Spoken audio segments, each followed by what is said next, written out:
কথা দিলাম আল ইয়াউমা লা আসি, তোমার কথার অবাধ্য হব না, একটু আল্লাহকে বইলা সুপারিশ করো না।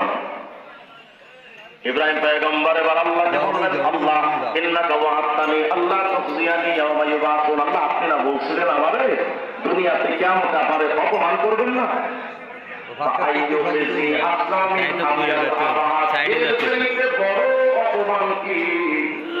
আপনি আমার দিবেন জান্নাতে, আমার বাবারে রাখবেন জাহান্নামে, এই পাপ সংসারে পুরুষদের চাইতে অপমান কি হতে পারে?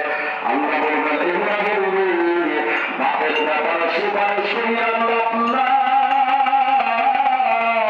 কারণ আমি আল্লাহ ইন্নাল্লাহা হারামাল জান্নাতা আলাল কাফিরিন, বেঈমানদের জন্য আমি জান্নাত হারাম করে রেখেছিলাম না।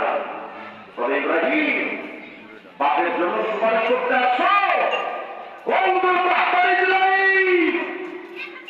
পায়ের দিকে দাঁড়াও ইব্রাহিম, পায়ের গোড়ার দিকে তাকাও।